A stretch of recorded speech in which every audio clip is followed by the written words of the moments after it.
يا مساء الفل، ازيكم عاملين ايه؟ يا رب تكونوا بخير. شايفين الطبق العظمه ده؟ طبق فرايد تشيكن كده بطريقه سهله جدا وهيوفر معاكي كتير. شوفي الطبق ده قد ايه. تخيلي كده، ده لو رحت اشتريتيه من بره هيكلفك كام؟ تعالوا بقى نعملها بطريقه بسيطه جدا وهتوفر معاكي ومكونات بسيطه جدا. يا دوب تشتري الفرخه بتاعتك وكل المكونات في البيت. ايه رايك في الشكل ده؟ بجد عايزه اقول لك مقرمشه جدا.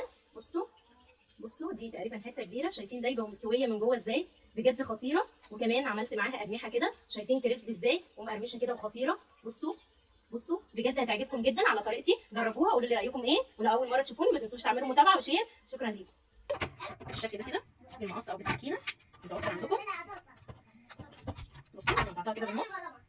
هقطع كده، خليته ورك معايا. هقطع الدبوس لوحده والجنب ده كده لوحده من غير ما اجي جنب العظم، يعني من المفصل كده، وهفصل الاثنين عن بعض كده. انا شلت الورك كده جنبين زي ما انتم شايفين كده، فصلته اثنين. شايفين لما الفرخه صغيره القطعه دي صغيره مش كبيره.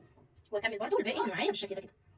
تعالوا بقى النص ده كده انا هعمل فيه ايه؟ هفصل خالص الرقبه بالشكل ده كده من فوق، وكمان الجزء ده كده بتاع الرقبه كده هفصله كده. هطلع الرقبه خالص بالشكل ده اهو كده. انا فصلت الرقبه عن باقي الفرخه.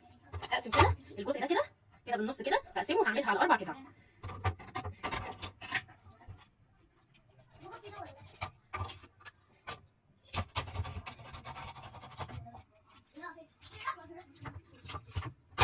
بصوا قصدي 3 قطع. انا قطعت القطعه اللي تحت دي كده بتكون تحت اهي بالشكل ده اهي اهي اهي. والجزء ده كده انا هفصله 4. الجزء ده كده مع الجناح والجزء ده كده لوحده. هوريكم دلوقتي هيتقطع ازاي.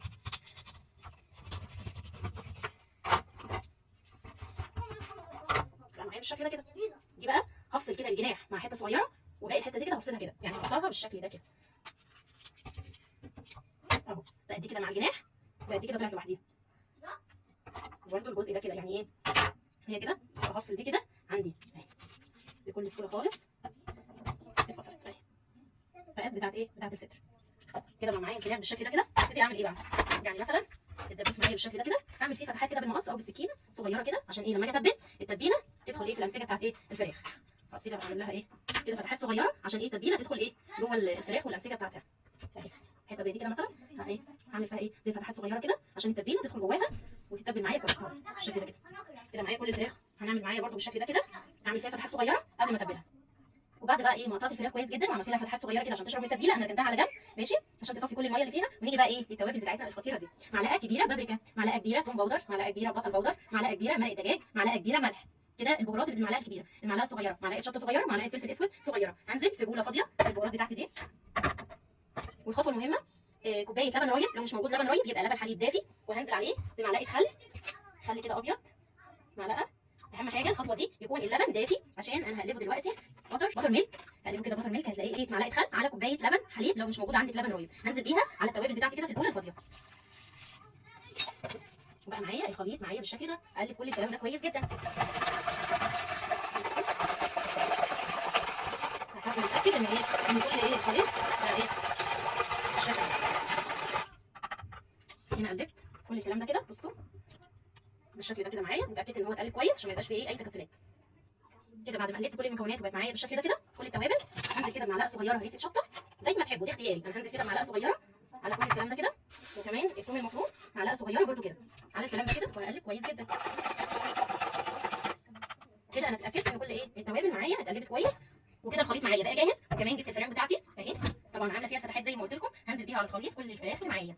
الخطوه دي كده نزلت الفراخ في كل التوابل. وعايزه اقول لكم اللبن ده هيدي طراوه وخفه للفراخ جميله جدا، ما تستغنوش عنه في الخلطه. بصوا انا كده نزلت كل الفراخ في الخلطه زي ما انتم شايفين. انا هغطيها وهسيبها في الثلاجه ليله كامله، لو مستعجله عليها مش اقل من ساعتين، عشان اضمن ان هي شربت من التتبيله كويس عشان تديها طعم حلو معاكي زي ما انتم شايفين كده بالشكل ده.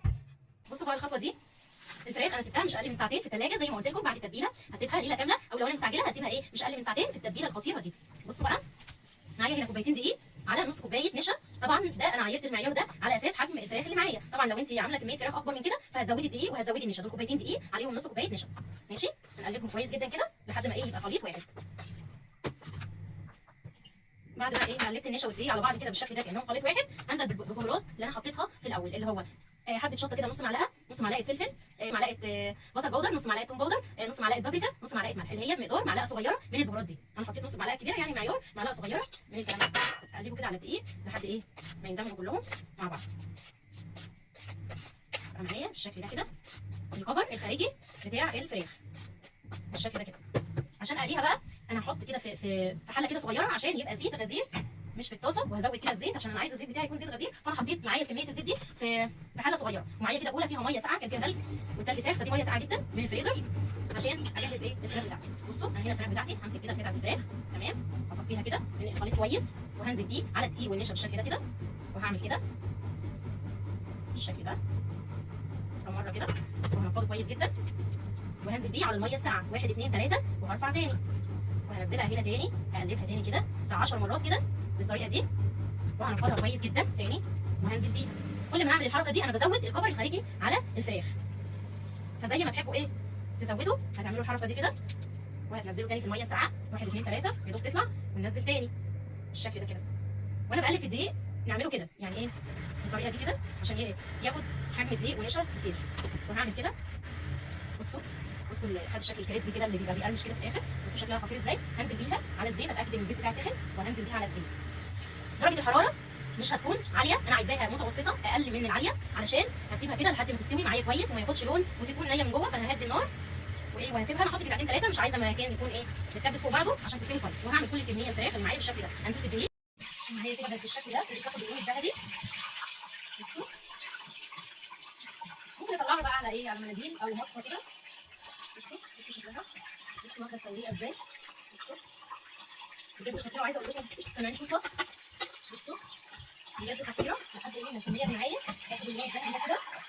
انا مش هنزل كتير في الزيت، هما قطعتين او 3 على حسب الحله اللي انتوا حاطينها على الطاسه بالشكل ده كده. بصوا اللون بجد خطيره، بصوا بالشكل ده كده نازلين كده في الزيت. اهم حاجه الزيت يبقى هادي، يبقى النار هاديه عشان يستوي كويس وما يطلعش لسه الدم فيها من جوه، ويكون معايا مستويه من بره. فانا هدي عليها النار، وايه برده الزيت يكون سخن مش بارد.